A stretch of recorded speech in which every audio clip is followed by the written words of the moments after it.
Shefsky here, and welcome to Fantasy House. This is the world's #1 make-believe real estate podcast. I love doing this show because every week we get to go on a guided tour through a different person's imaginary dream home. They're always pushing the limits with mind-blowing houses and weird technologies and magic and all that cool stuff. They make weird, unique rooms. And, I ask them, I'm like, hey, could you come up with appliances and technologies that we don't even have so they can solve your very unique problems? People do that. And really it's just good old fashioned creativity and silliness. Fantasy House podcast is NSFW. It's not safe for work, although we're super Mr. Rogers inspired. It's a lot more of an adult Mr. Rogers experience. So it's raw, it's honest. We talk about sex, drugs, people's bathroom habits. Sometimes people take us to dark places, and we're all about authenticity and really reigniting that carefree, playful spirit we had when we were 4 or 5 years old. Just fearless exploring of our imaginations and ourselves. Do you remember that? I love that. I feel like we need that as adults too. And that's what I want to facilitate with Fantasy House. I want to inspire people to explore that again, get that feeling, that little fire lit inside for story time and imaginary make-believe time and just being ourselves. And it really is a great time. In Nathan Hurd's episode, he has a zero gravity room. So you just go in the room, flip a switch, and you're floating around. Jade Catapretta has a lazy river going through her fantasy house that has sexualized dolphins in it. Fifi Dosh has a private hot tub on top of a private mountain in her backyard. John and Tom from Chad Goes Deep, their fantasy house is actually a cloud that floats around like an RV in the sky. So they can go anywhere they want. Nick the plumber, he's got a live studio audience. So when he's with his family and he drops the punchline of one of his dad jokes, he gets a real applause. Joel Jimenez loves to cook, and by the way, is an amazing cook. But in Joel Jimenez's fantasy house, he doesn't want to clean up. He hates cleaning up. Loves to cook, hates cleaning up. Well, he's got a kitchen that washes itself. In episode 94, Mike Ishak's kitchen is just a portal to his aunt's Indonesian kitchen, so he can have ringdung anytime he wants, which I've never had ringdung in real life, but we had it on his episode imaginarily, and if it's anywhere as delicious as it is fun to say, it's got to be good, right? Ringdung. Jeremiah Watkins did a Halloween episode, and his toilet paper dispenser is a mummy that you just unwrap and wipe your butt with. Nat Baymel doesn't even have a bathroom. Speaking of bathrooms, he simply has a wizard that anytime you need to go, the wizard appears and just makes your bowels empty. Just abracadabra, poof. Or poop, poop, poof. So cool, right? Every episode is brought to you by me, Jon Shefsky. I am your local Southern California realtor. Not just a fantasy realtor. No, a really real realtor. And I would love to help you with anything real estate related, whether you're thinking about buying a house, selling a house, maybe you're interested in why I love multifamily apartment buildings, any of that. I would love to be of service. And if you're thinking, John, I don't care about real estate at all, that's great. But I know you know someone who does. And you got to let them know. You got to say, hey, before you go making any moves, you got to talk to my boy, Jon Shefsky. He's a really real realtor, and he would love to be of service. And I really would. And even if you're not in SoCal, I can still help you because I have a referral network all over the country with some fantastic agents, and it's growing all the time. So check in with me. Let me know, because I got agents in Nashville, in Chattanooga, Austin, Texas, Boise, Idaho, Phoenix, Arizona. I got you covered. And like I said, that list is just growing. So just think of me when you're thinking of real estate. Be like, I'm going to hit Shefsky up before I do anything. Just send me an email, fantasyhousepodcast@gmail.com. I'd love to be of service or help in any way. I've been friends with my guest today for 20 some odd years. We met through our mutual friend Cleve in the makeup art world. And I'm so excited to do this with him because he's also a stand-up comic. He works in production and television, and he's just a great creative dude. And we love eating together and hanging out and riffing and stuff like that. So I was like, dude, let's get creative and silly. And we did. My guest is Jon Bassette, like the hound. Now, in the words of the great Angelo Bowers, let us do it. Won't you take it on a ride over to your fantasy house? Your host where the mothers where you get it in your fantasy house. Get all the money for expensive construction. The only limit is your imagination. What's up, dude? Hey, man. It's good to see you. It's been a long time knowing each other, so it's awesome to talk to you anytime. Oh yeah, man. Well, I'm excited. I just love getting to do the Willie Nelson thing and just get creative with everyone I know and love. It's so exciting. So I look forward to this, especially in the Pandy. I'm like, oh, it's like I'm getting to hang out. We're hanging out right now. It's lonely. I'm lonely. This is a good podcast for new homeowners and home buyers because I bought a place in Joshua Tree, so I'm far from LA. Yeah. Oh yeah. How are you liking? How are you liking being far from LA? I don't miss it at all. I really don't. I miss friends and food and like the obvious stuff, but those are pretty important. But yeah, yeah, they are. I'm a foodless, friendless person now, but I have a bigger yard. Oh, dude, I'm skinny and I have a lot of leftover money for Christmas presents. But come over? Yeah. So, but love the area and the nature and just being out in a little more of the elements. Oh yeah. That's worth it for sure. So I love it out there. So, dude, you mentioned the food. That's like the number one thing when I talk to clients and friends. When anyone's like, "How do you feel?" Because I live, 20 minutes east of Pasadena. People are like, "How do you feel?" I'm like, "Well, I love it out here." The number one thing that I miss is being able to ride my bike right over to a friend's house. Because right where you could just literally ride your bike right up the street to anybody's house. It's like living in a college town, and then. God knows I miss the food. Like there's no food like LA food. Even if you travel the world, like LA food is top notch. Man, yeah, you can find it. You can find it if you seek it out. What's your number one food that you miss?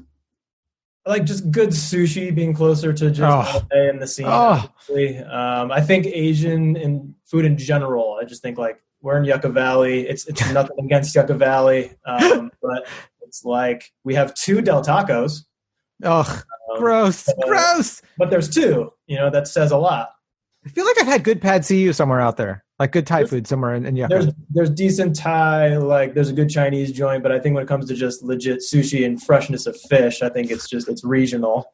You don't want to go to Walmart and have like the trout sushi. Yeah, that's a good we're reference. Kind of working with a little bit out here, but someone's doing some stand up. Awesome barbecue out here, awesome steak joints, awesome, a little more kind of country western feel out here. So the food is with it.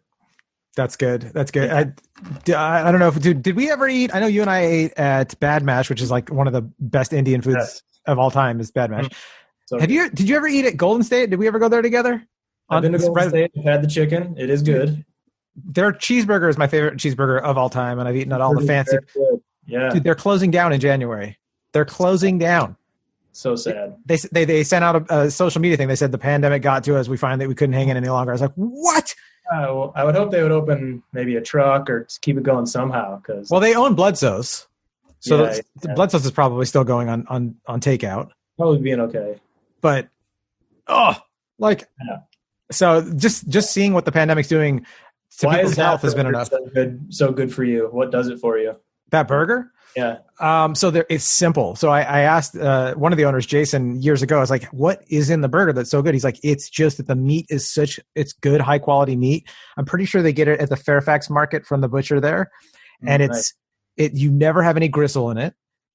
And which even at some of the most fancy burger places, if they like ground up steak, I'm like, I still get some gristle in it, but you never have gristle in it." And he goes, "All it is salt and pepper and amazing meat." He's like, "That's it, John." And I was like, "Really?" Because I eat it almost raw. Like I'm like, just sear the outside. It's too good to waste. Don't overcook this puppy. Yeah. So yeah, the bun's great. Their garlic aioli's great. Their French fries, even though they're like simple, like Smart and Final French fries, the oil that they put them in, the seasoning, like it's just perfect, simple cheeseburger. All about ingredients. It's not about seasoning, especially with meat. It's all about the meat. Yep. It's all about the meat. Oh, always.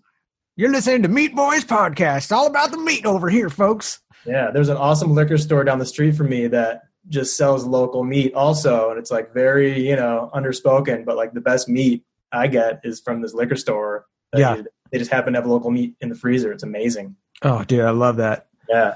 And then what's the barbecue like? Would you compare it to Bloodso's or is it? Out here, not like that. No. Okay. LA's just got it beat, dude, in so many areas. Dude, it's so funny how good LA is. So my wife and I, we went to France like maybe 4 years ago, and we were so expecting to have our minds blown. And like, don't get me wrong, we had some good meals, but we were like, not like eating LA good French places are as good as any place that you're going to go in France. Any place that I'm not a billionaire going to some private like Michelin restaurant, but in general, like upper class fine dining, fancy boy foods. I was like, I've eaten all the best stuff, even in LA. So, I imagine. Also, the awesome part about LA is like you can go find that awesome authentic cuisine. It doesn't mean it's going to be expensive. Some of the best, most authentic stuff is also a value. So you gotta go to the neighborhoods, you gotta know the spots, and they're not always like on the Yelp top 10 lists, Oh yeah, Yelp's fake, isn't it? Like you can't even trust it. It's like people. Yelp's run by QAnon or something weird. I'm sure. Yeah, you're getting into the conspiracy. I moved out to Yucca, and now I'm really into conspiracy theories. I was like, what happened, John? Life happened. Oh Lord, what's your big? We talk about the different topics for conversation for us to let the audience, the Fantasy House audience, get to know you. Sure. What's your big your choice for the questions we could go over? The stuff we could. My choice was if I could change one thing just about the world with a push of a button, what would it be? Yeah. Which is like, first off, a huge responsibility. Like, what is that? Honestly, like that loads you up for like so many options. How am I supposed to pick the right option, right? You're not being judged. I mean, we're very warm in this audience. No, I understand, but like, don't fuck up, bro. Like, imagine just what you can do. Like, just boom, okay, that's done. It's like, could I make this the most popular podcast ever? Boom, I could do that. Thank you, sir. But I'm not gonna do it though. Oh.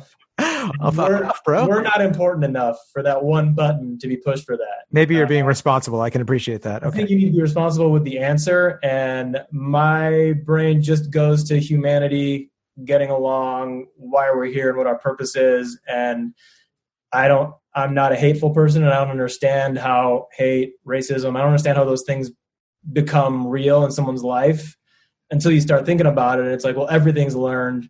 We learn from parents, we learn from friends, we learn from our surroundings. And if I could eliminate the ability to teach hate, which is where it all comes from, it's all taught and learned because we are not born hateful babies. Oh, I agree. Which is a great name for a band, by the way. Hateful Babies. Hateful Babies, my favorite. Yeah, saw them at the Thirsty Whale last Thursday.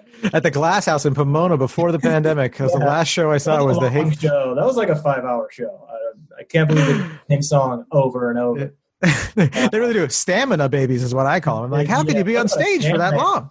Is that Ween up there or Hateful Babies? It's been 6 hours. You don't know after 5 hours. You don't know. Is this fish? But, yeah, man, I would eliminate hate. It's like that would get rid of a lot of problems, I think. So maybe that's broad, but that's the first thing that came to mind. No, I like that, man. And I think that's kind of what that question goes for, is to, like, if you wanted to be super in depth and very focal, like, I want hangnails to be gone forever. That was up there because those suck. But I think the idea of that is like the psychological like insight. Like, okay, yeah, that's an interesting. Like, just press a button and hate is gone. Yeah. That's great. Well, I wish we could do that too, by the way. Yeah, I don't know. Maybe it's, again, Walmart has everything out here. It's huge. So I'll go to the button aisle and see what we got. Who had the that was easy button? Remember that one? That was easy. Staples, yeah. So maybe that's who we should outsource this to. Staples, can you come up with a delete hate button? Yeah. Staples is in a weird spot, man, because like when I go there, it's like they still sell computers and they kind of got like school supplies, but then they have like half of it's just like chairs and desks. And you're like, oh yeah, well, what are we going for here? Like, what is the future for Staples? I feel like it's not storefronts sooner or later. Yeah, I agree with that. I think what Staples probably needs to pivot over to like more home office, like IKEA setup stuff, where they're like, check this out. Here's a home office. Like, get people inspired to decorate their home office. And like, okay, what would you want more if you're a home office? Like a comfortable chair that like has something for your, cat to like chill on, because everyone's cats are on their lap while they're working. More style perspective, maybe like a little more of an IKEA influence, but it's for office space. Yeah. Right? And you know how IKEA inspires you when you walk in? Like if you walk into Staples, like you might think like, oh, cool, an office desk. But if they like did like a little bit more oomph to their setup, you'd be like, oh, okay, I can see buying that printer and having that and having my little headquarters, at home. I'm just excited when I go into Staples and there's like orange Fanta for sale, but it's never really about what I'm getting there. Do you splurge and get the sugar water? You're like, I'll take a Fanta. I'm here. Home Depot, like any places I'm going where like the Jarritos is there or anything else. Oh yeah. Have to. Dude, Jarritos is so good. Figure out a way to open the bottle in the parking lot, whether it's off of my car handle or the curb. Your car handle. I gotta get the thing open because I don't have a bottle opener with me because I didn't expect to buy a Jarritos. The funny thing is our listeners don't know, but I think the last time you and I, we were like, it was like a God, I forgot last time we drove together. We walked together last time we went out for dinner, but we drove, and you have such a nice car. It is hilarious to imagine you taking this up to the door handle of your friggin' luxury car, going, popping up a Horitos. Like, your old Volkswagen SUV, but I appreciate you saying it's nice. Well, dude, when it was new, last time I drove with you, it was fucking new. It was more than a decade ago. I was like, man, you're like, what? Not so new and fancy anymore. Yeah, it's a lot of Horitos since then. There's a lot of scratches. That's what I love about keeping an old car, though, is you can demote it slowly into like more and more of an off-road vehicle. You're like, now I don't give a shit. I park like a tugboat. Yeah, it's a great desert car. Shout out to Volkswagen Touaregs. Hell yeah! Hey, by the way, you mentioned that the how Staples needs to get with the times. Right. Do you think, well, like what percentage do you think of the workforce is going back to offices? Because there's a huge debate right now in commercial real estate, and I'm just curious, just from your. Yeah, I work in TV production, and we used to always go to an office, and it housed many employees. Some companies house hundreds, and then COVID happens, and it's all proven we can all at least make TV and film from home. So weird. So the fact that it's proven gives professionals a bargaining chip now. It's like, I don't have to come into the office right now. If you want to hire me, you want my skills, I just did this all last year from home, so I'd like to keep doing that. And I think editors, at least, because I work with a ton of editors, love it because their quality of life is better. They can be with family more. They're not working crazy 18-hour days. They're mandated to be at the office. There isn't a boss hovering over you, like clocking in and out, like, in a lot of cultures. So I don't see commercial real estate doing well at all. And depends on the industry though too. So. No, I mean, I everything that I've read, like I'm a residential realtor, and if you want to call like apartments and things like that, commercial in certain technical terms it is. But when I think of like office space, there's definitely a debate going on right now. Like, hey, is it just going to implode on itself? Because like James Altucher wrote a huge thing about New York, and like how many of those companies have just been like, no, everybody's working from home. And like, even if like half of them come back, we're going to need half the office space that we had. I'm just curious because I feel like a lot of people have made huge coronavirus like predictions and changes. And it's like, hey, this thing, although it might not be done in the next month or so, it's going to be done in the next year or two, at least as a pandemic. Like, and I know I love working from home. However, I would love to be able to at least a couple days a week go to the office.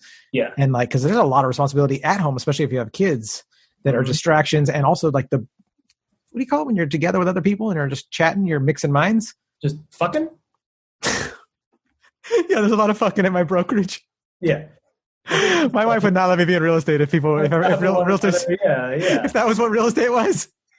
Well, other agents, we have intercourse, and then we come up with, new plans and ways to serve our clients. But we test them out on each other first. Yeah, well, that's why you guys are successful. I think it also depends on, like, what culture your company prefers, because there are entertainment companies that are like, there's one in particular, I won't name the name, but it's like very militant, and the owner of the company is very militant and likes being there and overseeing people. So the minute the vaccine came through and that was more of a reality, that company owner is like, everyone's back in the office in 1 month and like won't. That's not even enough time.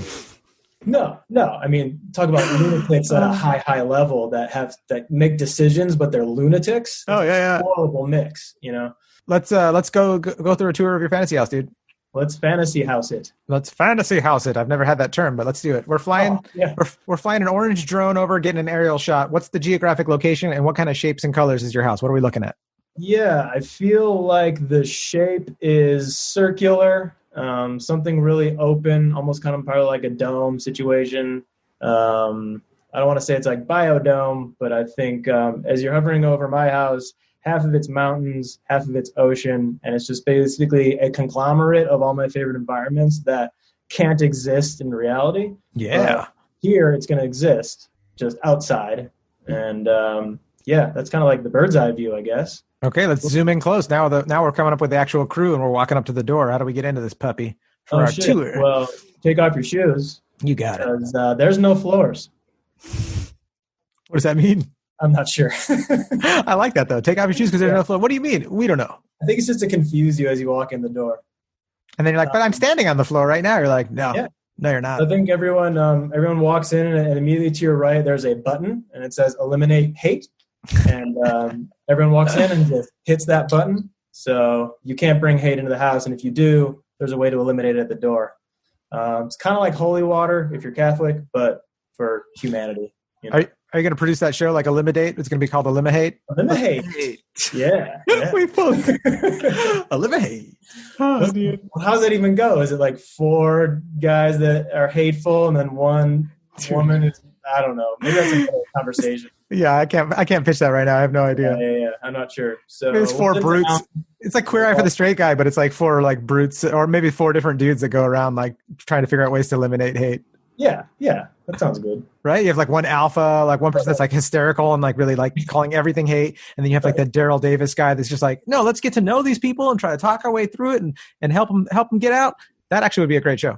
Yeah. See what you've done? You've stumbled yourself into another great idea. We're ready to rock, John. Let's do it. Okay. So we press inside. Everyone's hit the hate button. And from there, it's just time to enjoy the pad. Let's do it. Okay. So take us to your kitchen.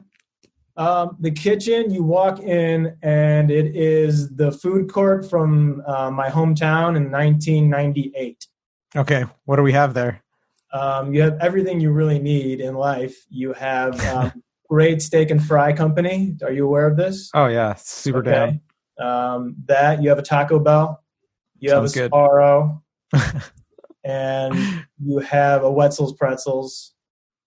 And you have all the hope in the world that you're going to find a girlfriend.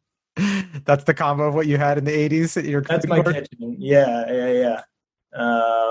And then I would usually call girls up and ask them out really quickly, like out of breath. And then they would say no. And I'd be like, just kidding. And then I would hang up. Oh, dude. That's my fallback. I called you to just kid. Oh, dude. Jeez, yeah. That was your like way to take all the pressure off. I was just joking. Everything's fine. Dude, I didn't know what I was doing. Who does? Like, no. Come on. Like those first phone calls, like, cause like you go to the mall and you'd like stalk a girl for like hours, walking around the mall. This doesn't happen as much anymore. And then like, if I mustered up the courage to actually walk up to a girl like in 6th grade and ask for your number, I probably still didn't. Like I never was able to. But when you get it, and then you'd be like on the way home, you're like, okay, when do I call this person? And then you're just like, you make that call that night, and it's just the weirdest thing. And I never knew what I was doing, and I would always just fuck it up and say I'm just kidding and hang up. So. Yeah. Well, with your fantasy house now, I'm sure that you'd have a much easier time being like, hey, you want to check out my fantasy house? Yeah. So I think wife would feel. Yeah, when you walk into my kitchen now in the fantasy house, we're back in that setting, but I'm a much more older, wiser, less hateful person, obviously. Yeah. And from there, that's when I capitalize. And I hopefully, as a 4-year-old, I'm not still getting a 6th grader's number, but that's a great point. Right? Let our listeners know, just so you guys are. They've grown also, so I don't know. It's just whatever you're envisioning, it's not illegal. Okay. Yeah, that's great. Okay. So that's the kitchen, and then like a deep fryer, probably. Okay, what are you cooking us in the deep fryer? Me and the crew are standing here. We're ready to grub. I think it's jalapeno poppers, probably. Oh yeah. I think it's fried tortillas, then make like a good crispy taco. Something like that. Oh, I you love can fry anything. Taco. If you've been to any Kansas State Fair, you can literally fry anything, and you can also sculpt anything in butter. I love both those things. Oh my God. I'm such a naughty boy. I want to eat butter and fried stuff all day. Yes. Okay. So that's the fantasy, because in the fantasy, like there's no health guidelines. There's no, there's no rules, right? Thank you. Yeah. I don't know why we have to be practical here at all. I'm stuffing jalapeno poppers and fried Twinkies in my mouth right now while you're talking. You know what I mean? You do need a good knife set. I mean, I will have a nice knife set. I love knives. Got to have a good knife. Oh, I love knives. Yeah. What's the handle look like on this on the knife you're telling us? It's just a hand. So it's like you're shaking hands with your knife, like your hands. That's really funny. And then you're just cutting up your stuff, man. Yeah, cutting up your Sparrow and your great steak and fry company. Oh, that's so great. Anything else that the crew wants, That's fantastic. The crew need water. Are everybody good? Are you guys good? The crew's good. Thanks for asking. Because I have a glacier waterfall around the corner to get all my water. So I love that. What's that look like? Is it like an actual glacier? It's an actual glacier. Like it's a smaller one. You know, I had to wait for it to melt a little bit, but it's good water. It's like, it's ice, water. I'll have a glass of that right now. Thank you, sir. That's great. Yeah, sure. All right, show us to your restroom. Let's go to the bathroom so I can get rid of some of that glacier water. Yeah, so the bathroom is the bathroom of my high school, like freshman year high school. Just because I feel like that's when I started to have like the most fun, and I started to do everything bad that you do, whether like it's smoke stuff, sneak out, shit your pants, and have to throw the underwear away. You know, stuff that like defines you as a person. But also like kind of takes you to that next stage in your life where you have a little more confidence and you're kind of starting to like kind of become not an adult at all yet, but you're kind of out of kids, high school time. Yeah. Oh yeah. The time that defines you. And I feel like, no bathroom is as cool as like the stuff you do illegally in the bathroom in high school. So we're going to go into the stall right now and smoke a joint in your bathroom in your house. I love it. It's pretty much. And I think in here, like it's maximum comfort still. So like on the surface, it looks like an ordinary high school bathroom for nostalgia. Yeah. But when you walk in, it's the best of the best, as far as luxury goes in bathrooms. That's great. One cool thing about it is my high school bully. Your high school Billy? My high school bully, Bill Crane, is now the bathroom attendant. Is he really? In my fantasy bathroom. Oh, I thought you meant real life. I was like, is totally my bathroom attendant now. Wow, that's hilarious. Okay, just for payback. Yeah. Okay. So Billy, bully is there. Your bully is there, and Billy the bully. Billy the bully is there. Mm-hmm. And he's listening to me take a pee over here in one of the stalls. It's a full golden stall. Yeah. All right, that's great. That's funny. My memories of high school bathrooms was like, I don't want to have to go to the bathroom. They were so dirty. I went to like a decent high school, and it was so disgusting and dirty and scary. So I'm like, this is fun and interesting. I'm going to be in a high school bathroom setting in your house. I love it. Yeah, that's great. But in a good way. In a good way. No, it's like kind of like some sort of exposure therapy I'm going through right now. You are. I'm so full of jalapeno poppers though that I'm not even stressing. I'm just like, it's fine, and you're gonna relate to your own traumas, and it's gonna work out for both of us in the end. Yeah, totally. Okay, let's go to the master bedroom. Master bedroom. I got your reference in the email. Thank you. Okay, thank you. I appreciate that. Man, the bedroom's just hammocks, and I think that's probably just it. Very simple, easy to fall asleep. You're in hammocks. There's not a lot of distractions. Yeah, I just feel like the feeling of floating, levitating, like, even like laying on the beach almost in sand is more comfortable than beds sometimes. So I feel like, I don't know, whatever gets you to the best comfort zone. And I feel like hammocks in the wind. I feel like there's probably some wind weather control going on. How do you like to fall asleep? Are you one that likes to open the windows and it's freezing and you like to bundle up? Do you like super hot humidity with the fan going? I think you kind of choose your environment to also sleep in, because like I get the best sleeps napping on the beach. I probably set it to beach nap. Yeah. And, get my best sleep that way. I do love a beach nap, dude. It's been a while, but I've gotten a couple belly sunburns because of that. Yeah. It's a different, harder, more emotional sleep, because for some reason, like, maybe it's if you're coming in out of the water or the sun's really nailing you, like you black out. It's like such a good dark nap. It really is. There's something about the waves too. You have the sound effect of like a sound machine basically, but the Lord's sound machine, as I call it. Yeah. And dude, it's fantastic. Well, that's great. I feel like you'd have to, like, if we were filming this episode, I would have to lay down in a hammock real quick and sleep for a few minutes while you film. Yeah. And I'll make bird noises, and like, I'll do the Foley, just because it's a pastime of mine. Yeah. That's more for me. Is Foley really a pastime of yours, or are you just joking? Not really. Okay. Think about being in the 40s and be like coming home from work and be like, yeah, honey, I did 3 gunshots and 2 punches in the face today. That's fucking amazing. I would love that to be my job. Oh yeah. But now it's just all computers. So it's, talk about a lost art. There aren't Foley artists anymore. Are there really not really? Is it not very common? Very minimal. I can't imagine like anyone paying for Foley artists anymore. There's just such a catalog now of just like recorded sounds that you can just do whatever you want, right? Yeah. So R.I.P. to the Foley artists. Welcome to my house anytime. If you're a Foley artist and you're like passing through, I'll leave the light on for you. Passing through on horse or Monty Python horse with a couple of coconuts. You are always welcome. Going. That's right. So we've gone to the bathroom, we've gone to your master bedroom, we've eaten jalapeno poppers in your kitchen. Is there any other room that we got to see while we're here? I think there is well, I wanted to do something that's like, I don't want it to feel inhumane, but I thought it'd be cool to have like a pet vending machine.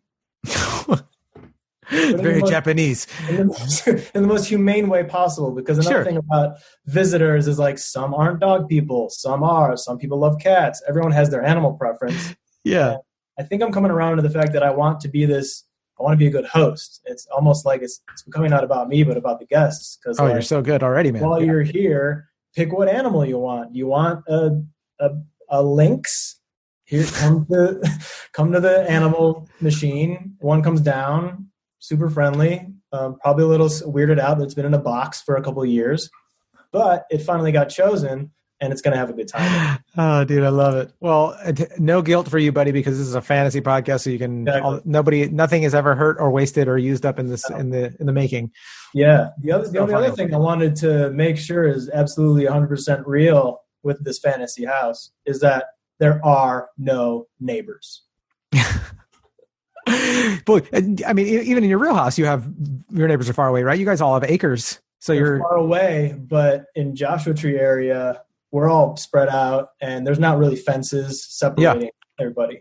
So there's a lady that's 10 acres over the hill from me. I can't even see her house. She shows up on my lot line out here just to like post her up and like say like she's on her property. She's like so weird, old crazy desert lady. So that's what we're dealing with right now. So if I didn't have to deal with that, I wouldn't. I would have more neighbors. Oh, dude. How does one deal with an 80-year-old crazy desert lady? I don't know what she wants from us, too. Like, all I can do is acknowledge, yes, you're on your property. I'm not doing anything to your property. And then her daughter showed up a few days ago and also sort of, like, threatened us, like we're doing something on her property, which we're not. We're just in our house in my yard. Yeah. That's all I'm doing is, eliminating hate one day at a time. And you are bothering. You need to get the button out there and just press it and be like, see what I'm doing here? A couple buttons off at their house. Dude, I love your fantasy house. And I got to say that my favorite thing, high school bathroom is great. And pet vending machine is a hilarious Japanese. To me, it just seems like a very Japanese, like funny thing, like a vending machine with pets in it. But dude, your own little like mini glacier that's constantly got like water flowing from it to me as a water lover. And the idea of just like crisp glacier water in your house is like a magical, hilarious thing. So rad. So rad. And it won't melt either, which is great. It'll just stay the glacier it's supposed to be. And global warming also isn't a thing. So thank you. I got it. We just need to, I think we can save the world by giving Jon the buttons that he needs to fix all this stuff. I don't need like hate global warming. Say goodbye to that. How? Buttons. Come on over. Buttons. Yep. He's running for president. I love buttons. I love buttons. Like when Tom Hanks is in Big and he's in the limo, like fucking with the limo. Like totally. That's me with everything for sure. I just imagine like a Key and P level like sketch like a parody commercial of you doing a political ad and being like, how is he going to solve these problems? Oh, Jon Bassette. He's going to be pressing buttons. And like, or they like, sir, how do you plan to solve the so-and-so crisis? Like, buttons. Next question. Buttons. Next question. And it's just like, Jon Bassette. Buttons. A button for everything. A button for everything. 2024. A button for everything. Hell yeah. Dude, you're awesome. Outstanding. Thank you so much for doing this. Yeah. Where do you want our listeners to follow you or subscribe or check out any of your art? Anything? Man, I barely have social media. That's okay. I have totally separated myself from even kind of worrying about it, but it's probably why you're so sane and so wonderful. I don't know, but if you want to check out something I'm working on, you can watch Alaska: The Last Frontier. It's on Discovery Channel every Sunday. We're in season 10, about to do hopefully season 11. And then I also did a show for Netflix that's coming out. It was supposed to come out in October called Haunted. It's season 3. and that's spooky, scary stuff, real stories. Thank you for the warning. Because the host of this show gets terrified of all that stuff. It's from the storyteller's mouth. It happened, so you have to treat it like it's real, even if you don't believe in ghosts, goblins, and aliens. That's what that's about. And just keep listening to Fantasy House. Wow, what a plug, folks. We've come full circle. No, I did not pay him to say that, guys, just in case you're wondering. Well, hashtag blessed guest.